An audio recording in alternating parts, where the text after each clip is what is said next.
Another day, another basketball stories na naman ang pagkikwentuhan natin. At ngayon nga ay ang pag-uusapan natin ang balitang pagkuha pa ng Los Angeles Lakers kay Andrew Wiggins. At ang balitang buo na nga daw ang starting five ng Golden State Warriors. Bigla na lamang nanahimik ang front office ng Los Angeles Lakers ng mga nagdaang araw ngayong off-season. Kahit man nga meron pa silang 3 bakanting pwesto sa kanilang lineup ay ayaw pa rin nilang kumuha ng mga players na ilalagay dito.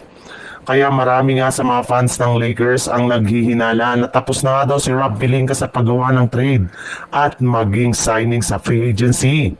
Pero sa kabila nga niyan, ay may lumabas pa rin ng balita na posible pa rin nga daw po na gumawa ngayon ang Los Angeles Lakers ngayon ng isang 3-team trade blockbuster. Kasama ang mga kupunan ng Miami Heat at Chicago Bulls. Bali dito nga ay makukuha ng Chicago Bulls si Rui Hachimura, Jared Vanderbilt. Masusungkit naman dito ng Miami Heat sina Gabe Vincent, Maxi Kleber, Dalton Kenny, habang ang Lakers naman ay makukuha sina Nikola Vucevic at Andrew Wiggins.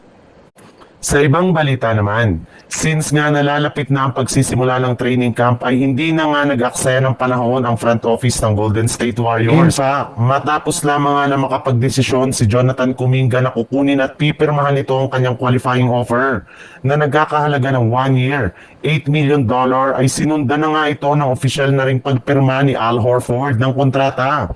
At dahil nga sa mga ginawang move na ito ng Warriors ay ibinulgar na nga ng isang NBA insider na tuluyan na nga daw pong nabuo ng team ang kanilang potential starting five sa darating na bagong season.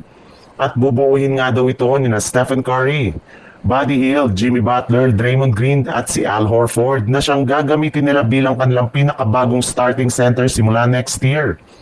Kumpara nga sa ibang mga big man ngayon ng Warriors, ay mas eksperyensado naman nga daw na talento nga ito nga ang isa ilalim ng basket. Kaya siya nga ang inaasahang maunguna sa kanilang frontcourt. Magsisilbi rin naman nga itong mentor ng kanilang dalawang batang big man na si Tracy Jackson Davis at Quintin Post. Kaya literal talaga na malaki ang magiging impact at may tutulong ni Horford sa kanilang magiging kampanya.